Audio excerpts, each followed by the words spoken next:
Dans cette formation JavaScript, nous proposons de bâtir un système d'authentification sécurisé anti-keylogger comme le proposent les banques pour accéder à vos comptes en ligne. Un keylogger est un programme malveillant qui enregistre les touches saisies par l'internaute au fur et à mesure de la frappe, si bien que ces informations sont retournées avec l'URL aux hackers qui, dès lors, peuvent accéder à vos informations bancaires à tout moment.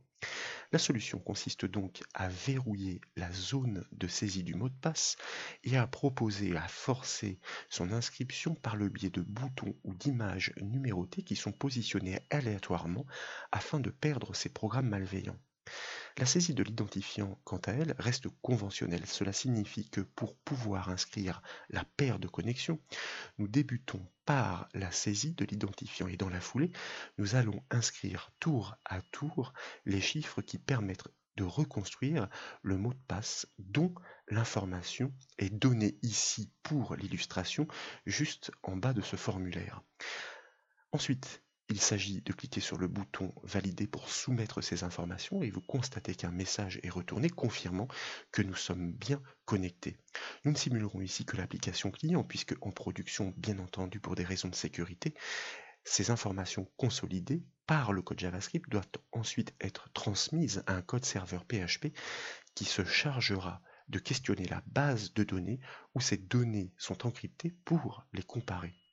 Afin de bâtir cette application, comme toujours, je vous propose de débuter depuis des sources existantes à télécharger depuis le site bombage.fr en commençant par la page web qui propose déjà la structure HTML avec cette grille constituée de 16 cases qui sont prévues pour recevoir le positionnement aléatoire de ces fameux boutons.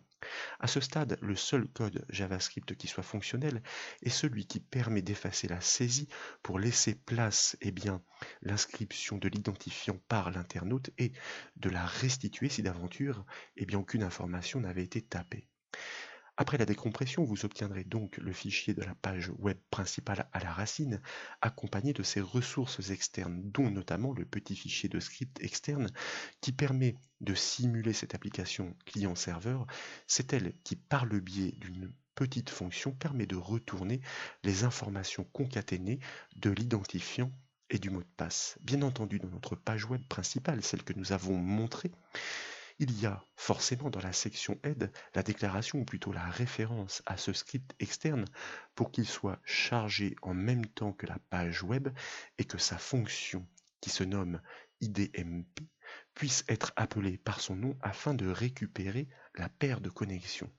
Au milieu de la page, vous constatez la présence de l'imbrication des calques qui a permis de reconstruire ce système de grilles décomposées en cases nommées judicieusement et explicitement avec un préfixe fixe case suivi d'un numéro incrémenté, ce qui va faciliter l'implémentation et la gestion aléatoire du positionnement des boutons.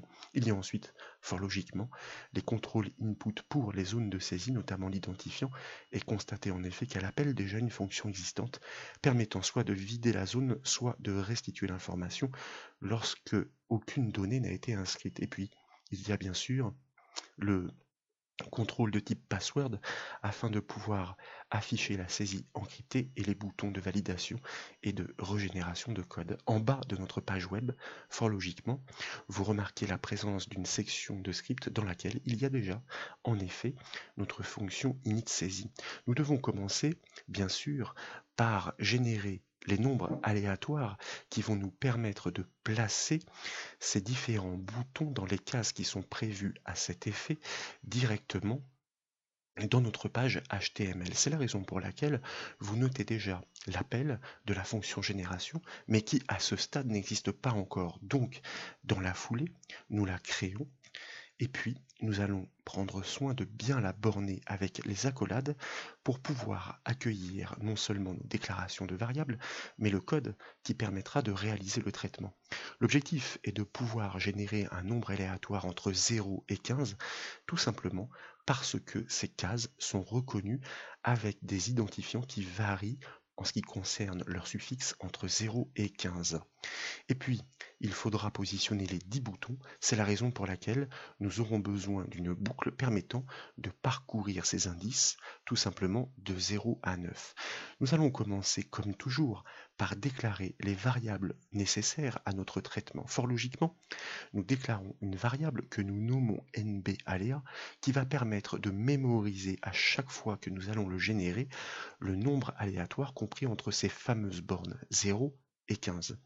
Nous déclarons dans la foulée une variable booléenne que nous allons initialiser à true, car l'objectif est de pouvoir générer des nombres aléatoires qui soient toujours différents, car il est hors de question que les images se chevauchent. Elles doivent être inscrites dans des cases forcément explicitement différentes. Si un nombre aléatoire a déjà été généré, il devra être de nouveau généré. Nous partons donc du principe que ce nombre aléatoire est déjà connu. Il faudra basculer cette valeur à false lorsque nous aurons vérifié qu'il s'agit bien d'un nouveau nombre.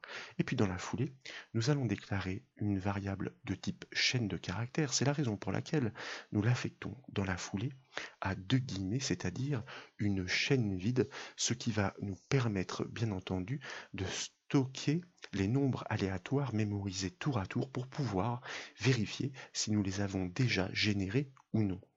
Avant de commencer le traitement, nous allons appeler une procédure qui n'existe pas encore, mais nous anticipons, que nous nommons purger. Son objectif est de pouvoir nettoyer la grille des précédents boutons potentiellement déjà positionnés si d'aventure l'internaute s'était trompé dans la saisie de son mot de passe et voulait régénérer un code, donc replacer les boutons pour pouvoir retenter sa chance en quelque sorte.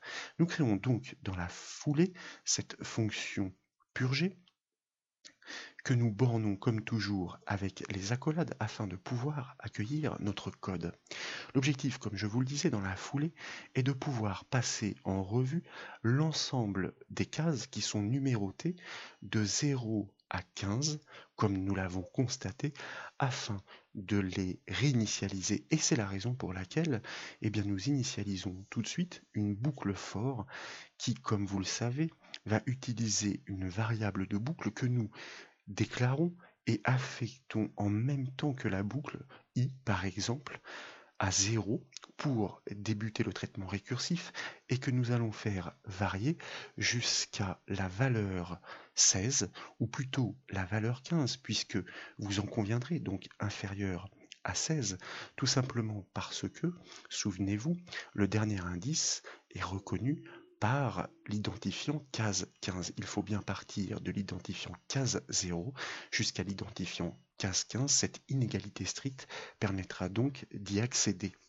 Bien sûr, et comme vous le savez, puisque ce sont des notions que nous avons abordées à maintes reprises dans nos formations JavaScript, nous incrémentons, comme l'impose la syntaxe de ces traitements récursifs, la variable qui sert à boucler directement dans la déclaration de la boucle que nous bornons, elle aussi, avec des accolades. Et à chaque passage dans la boucle, le calque concerné doit donc être réinitialisé.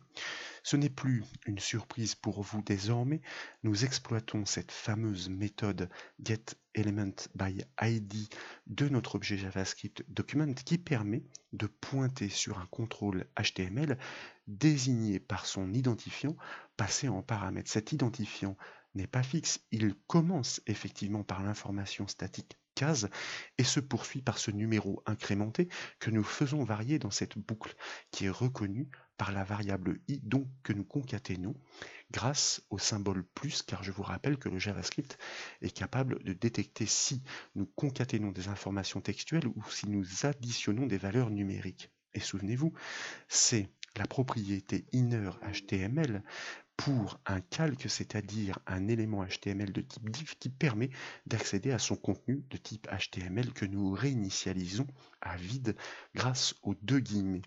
Ainsi, lorsque la boucle aura terminé son traitement, nous sommes susceptibles d'avoir parcouru l'ensemble des calques ainsi nommés. Mais ce n'est pas terminé, nous souhaitons dans la foulée, tant qu'à faire, en profiter pour réinitialiser aussi les paires, c'est-à-dire les informations qui potentiellement auraient été saisies dans la zone identifiant ainsi que dans la zone du mot de passe. Donc cette fois-ci, c'est la propriété value qui permet d'accéder à ces informations. Sauf que, bien entendu, il ne faut pas omettre de modifier le nom, l'ID tout simplement du contrôle HTML auquel nous souhaitons accéder de manière à modifier ces informations. Le premier se nomme identifiant. Pour éviter toute erreur de saisie, nous le prélevons et par copier et coller, donc nous le restituons directement dans les paramètres de la méthode getElementById, et vous notez que l'ID du contrôle de type password est tout simplement mot-passe. Donc nous le désignons bien entendu en paramètre de la méthode et forcément entre cotes. Point value pour accéder à son contenu. En ce qui concerne la zone mot de passe, nous allons la réinitialiser, la vider. En ce qui concerne la zone identifiant, nous allons restituer l'information d'origine comme si aucune information n'avait été encore saisie à ce stade. Comme vous l'avez remarqué, la procédure, ou plutôt la fonction génération, est appelée dans le script situé en bas de page. Cela veut dire qu'en même temps que la page HTML se charge, la fonction génération est lancée. Et comme elle appelle elle-même la fonction purger, elle va dans la foulée nettoyer l'ensemble des calques. L'intérêt est que cette fonction génération devra être appelée elle-même par le bouton générer si d'aventure l'internaute souhaitait justement bénéficier d'une nouvelle chance, si d'aventure il s'était trompé dans la saisie de sa paire de connexion.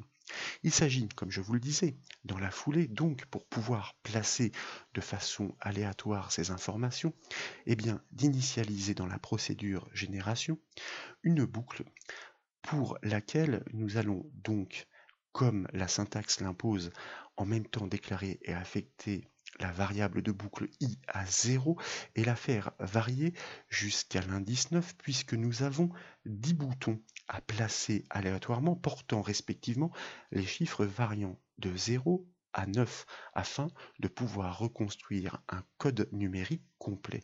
Cette variable, comme toujours, nous devons l'incrémenter à chaque passage dans la boucle, comme la syntaxe l'impose, i++, donc pour l'incrémenter.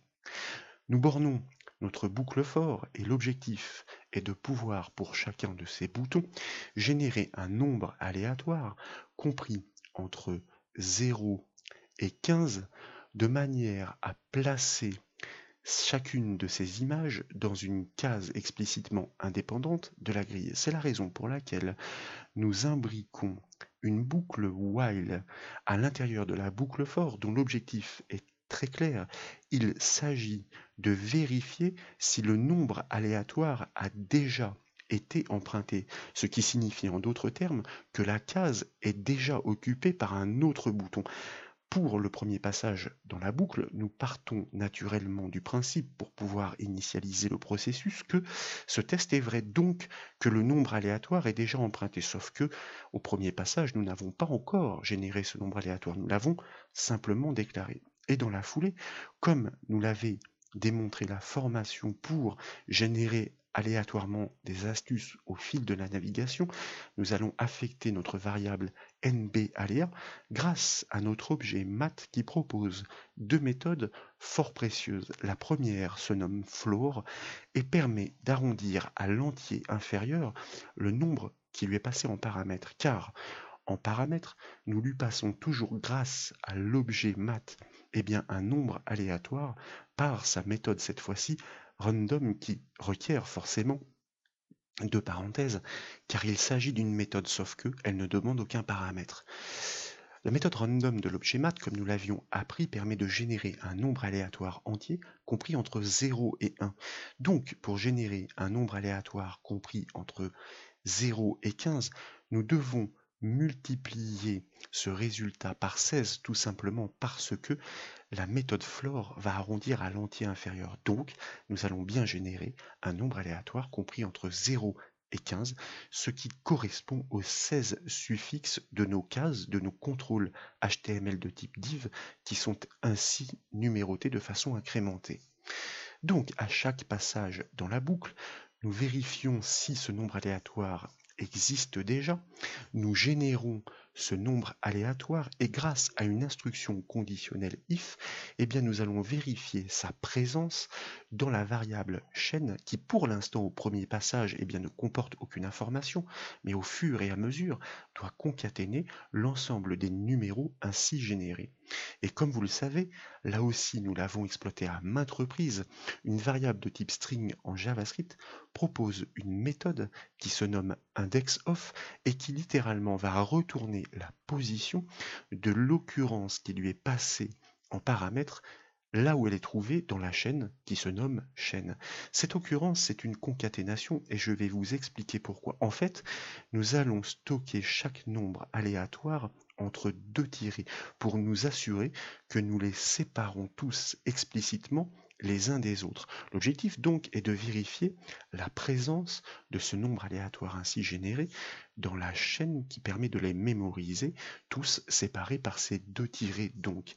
Et comme vous le savez, si aucune position, si l'occurrence n'est pas trouvée, la position retournée vaut -1. Donc, si la valeur retournée est supérieure à -1 par cette méthode indexOf, eh bien, nous savons que ce nombre aléatoire a déjà été généré. Auquel cas, nous devons tout simplement régénérer un nombre aléatoire de manière à pouvoir positionner le bouton ou l'image numérotée à un autre emplacement correspondant de la grille. Dans le cas contraire, c'est-à-dire lorsque lorsque la position retournée vaut bien -1, cela signifie que l'occurrence n'est pas trouvée par la méthode indexOf, donc que le nombre aléatoire n'a pas été généré, et donc que le bouton ainsi numéroté peut être positionné dans le div dont le préfixe commence par l'information statique case et se poursuit par le numéro qui correspond à ce nombre aléatoire qui peut être 15, qui peut être 12, qui peut être 8, qui peut être 0, entre 0 et 15 donc. Il s'agit bien sûr d'accéder à l'élément HTML concerné, c'est-à-dire au calque ainsi désigné grâce à la méthode getElementById comme toujours de l'objet document, sauf que cette fois-ci nous ne concaténons pas cette information avec la variable i, car je vous rappelle que la variable i ici est utilisée pour pouvoir désigner nos 10 boutons de 0 à 9. C'est la variable nbaléa qui cette fois-ci va permettre de désigner le suffixe du calque à atteindre de façon aléatoire pour un positionnement aléatoire. Il s'agit donc grâce à la propriété inner HTML de ce contrôle HTML de reconstruire son code directement à la volée par le JavaScript. Et ce que nous allons donc ici ajouter, c'est tout simplement un contrôle HTML de type input et plus précisément de type button. Button, comme vous le savez, permet de désigner ou plutôt de construire un bouton graphique sur la page web. Nous allons lui attribuer une classe. C'est ainsi que nous avons créé dans le fichier MEF CSS qui accompagne les ressources externes de cette page web. Cette classe qui permet tout simplement de mettre en forme ces boutons se nomme btn. Nous allons lui inscrire une valeur de manière à ce que l'œil humain, celui de l'internaute, puisse reconnaître la valeur du bouton à cliquer pour reconstruire le code. Eh bien, elle correspond tout simplement cette fois-ci à la variable de notre boucle telle qu'elle est définie dans l'incrémentation, c'est-à-dire i. Nous souhaitons lui passer entre cotes, donc nous ajoutons une simple cote. Ici, nous brisons l'information statique et après les doubles cotes, donc c'est cet enchaînement qui est souvent périlleux, nous allons concaténer cette information avec une variable. Cette variable n'est autre que la valeur i qui permet de désigner le bouton en question. Nous reprenons la saisie de l'information statique. Comme je vous le disais, cette variable doit être passée entre cotes, donc nous ajoutons une simple cote après les doubles cotes et l'objectif est que au clic sur ce bouton, donc nous lui ajoutons, comme vous le savez, l'attribut onClick HTML de déclencher un petit code JavaScript permettant d'inscrire dans la zone mot-passe, et bien tout simplement le numéro correspondant du bouton cliquer. Nous accédons encore une fois à cet élément HTML, c'est-à-dire notre zone de password par notre méthode getElementById de l'objet JavaScript document. À l'intérieur, donc, eh bien, nous devons désigner notre contrôle input, ou plutôt password ici, par son identifiant comme toujours. Mais nous avons déjà exploité les doubles cotes dans lesquels nous sommes en train d'écrire la syntaxe HTML du contrôle à reconstruire, les simples cotes qui encadrent notre événement. Et dans ces conditions-là, puisque nous devons là encore désigner notre identifiant entre cotes, l'astuce consiste à utiliser un caractère d'échappement afin de ne pas court-circuiter, donc l'anti-slash suivi d'une double cote, à désigner le nom du contrôle qui se nomme mot-passe, à refermer ces doubles cotes mais en les préfixant là encore d'un anti-slash. Et comme vous le savez, lorsqu'il s'agit d'un contrôle de type input, ou plus précisément de type password, nous accédons à son contenu grâce à sa propriété value que nous devons affecter à la valeur du bouton, ou plutôt que nous devons consolider avec les informations précédemment saisies. C'est la raison pour laquelle nous inscrivons plus égal pour les ajouter. Nous brisons ici la chaîne statique encore une fois avec une double cote pour pouvoir concaténer avec l'information de la valeur incrémentée dans la boucle, le numéro du bouton, c'est-à-dire i. Nous rajoutons nos doubles cotes pour finaliser notre inscription statique. Ici, il s'agit de la simple cote qui ferme tout simplement le gestionnaire d'événements du onClick. Il s'agit désormais de fermer notre balise input qui, je vous le rappelle, en HTML est une balise auto-fermante.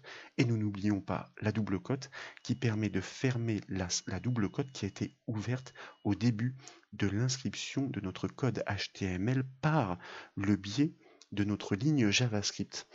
Ensuite, et dans la foulée, donc, il s'agit de pouvoir indiquer que notre variable booléenne doit porter une autre valeur, puisque désormais, nous savons que le test précédent a échoué. Ça veut dire que notre nombre aléatoire n'avait pas été trouvé. C'est la raison pour laquelle nous avons inscrit notre bouton en lieu et place ainsi désigné par la case générée aléatoirement. Si bien que ce booléen ainsi fixé à false va permettre de sortir de la boucle while pour repasser dans la boucle for et ainsi traiter le deuxième bouton, puis le troisième, puis le quatrième, etc. N'oublions pas néanmoins, et c'est important pour pouvoir à chaque passage faire la comparaison avec les nombres déjà générés, tout simplement de concaténer dans la variable chaîne qui est utilisée à cet effet les informations sur les nombres aléatoires ainsi générés. Nous allons l'inscrire comme nous l'avons testé, encadré de tirets. Et donc, ça veut dire qu'au prochain passage, nous pourrons tester la présence du nouveau nombre aléatoire en considérant le précédent qui avait ainsi été généré. Bien entendu, pour pouvoir traiter le bouton suivant, lorsque nous sortons de la boucle while, c'est-à-dire lorsque nous revenons dans la boucle for, nous devons repartir du principe que le nombre aléatoire a déjà été généré pour pouvoir initialiser ces tests et ainsi nous assurer que par le biais d'une nouvelle génération, il n'y ait pas une case déjà empruntée qui soit utilisée afin de basculer dans la branche else et ainsi de suite. Nous pourrions déjà tester ce code à ce stade, donc nous allons enregistrer les modifications par CTRL-S par exemple, revenir sur notre navigateur, rafraîchir la page avec la touche F5 du clavier et constater qu'avec quelques petites lignes de code, en effet et vraisemblablement, nous arrivons bien à positionner nos 10 boutons et à chaque nouvelle connexion, comme vous le constatez grâce à la touche F5 du clavier qui permet de rafraîchir la page, c'est-à-dire de régénérer le code, que ces 10 boutons sont positionnés de façon aléatoire, ce qui va totalement perdre les programmes malveillants qui sont là pour pouvoir enregistrer les actions de l'utilisateur. Il s'agit, tant qu'à faire, puisque nous venons justement de terminer la procédure génération tout à fait fonctionnelle, puisque à ce stade, normalement, un clic sur le bouton devrait pouvoir consolider ces informations encryptées, comme vous le constatez, dans la zone du mot de passe grâce à cette inscription à la volée et encore une fois grâce à la création de cet événement pour ce nouveau contrôle HTML lui aussi à la volée on-click. Donc, cette procédure génération, comme je vous le disais, pour l'instant, n'est appelée qu'au chargement de la page web, mais il convient bien entendu de l'appeler au clic sur le bouton générer de manière à ce que l'internaute puisse demander un nouveau positionnement des codes pour pouvoir réinitialiser sa saisie si d'aventure il s'était trompé. C'est la raison pour laquelle dans nos balises HTML et plus précisément dans le contrôle input dont du bouton générer, nous ajoutons l'attribut onClick dont l'objectif est de pouvoir appeler la fonction génération, donc entre double cotes. Il s'agit ensuite et finalement de pouvoir terminer ce code JavaScript qui va devoir vérifier si cette paire saisie est correcte. En attendant, nous allons rafraîchir notre page web et puis cliquer sur le bouton générer pour constater, et vous le remarquez, c'est parfait, que nous avons bien l'ensemble des informations, des boutons numérotés qui se repositionnent aléatoirement dans les cases prévues à cet effet sans jamais déborder, donc comme si nous rafraîchissions la page. Comme je vous le disais, donc, il s'agit désormais de créer la fonction qui devrait être appelée au clic sur le bouton valider pour comparer les informations saisies par l'internaute, c'est-à-dire la paire identifiant et le mot de passe, qui lui d'ailleurs n'est pas saisi mais cliqué, pour cette protection contre les keyloggers et la comparer avec la bonne paire. C'est la raison pour laquelle je vous propose de créer en bas de notre section de script notre fonction validation, comme toujours que nous commençons par borner. Il s'agit dans un premier temps de déclarer les variables nécessaires au traitement. La variable dont nous avons besoin est dans un premier temps une variable que nous nommons explicitement combinaison. Son objectif est de récupérer l'information stockée par la fonction IDMP qui est reconnue par son nom à ce stade, puisque je vous le rappelle, nous avons bien ajouté sa référence dans la section aide de notre page HTML.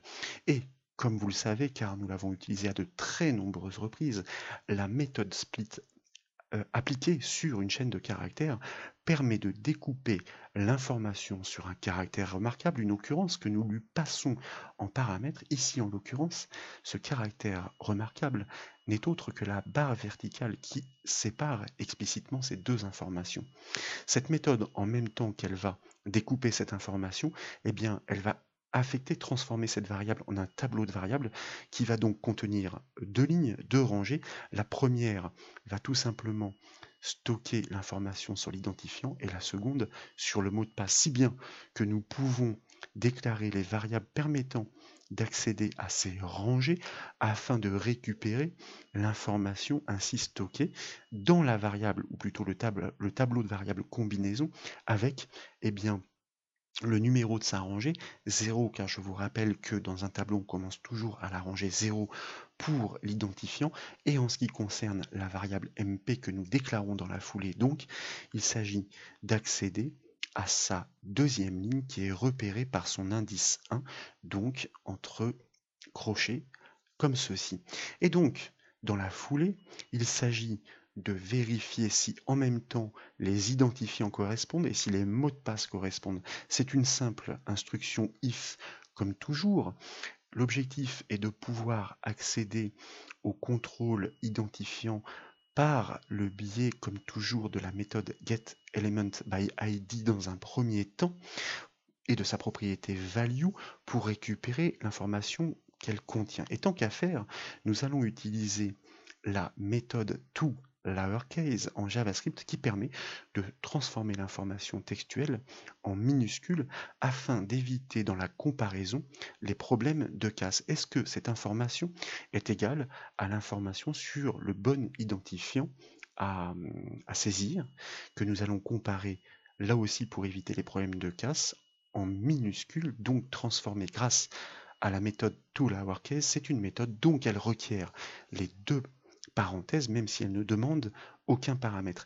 Et comme je vous le disais, et dans le même temps, c'est exclusif, il faut que les deux critères soient vrais, eh bien nous devons nous assurer que l'information saisie dans la zone du mot de passe, getElementById, avec l'identifiant du contrôle de type password, propriété value pour accéder à son contenu. Ici, pas de problème de casse puisqu'il s'agit de chiffres, il s'agit de comparer directement cette valeur avec la valeur stockée dans la variable déclarée à cet effet que nous avons nommée MP.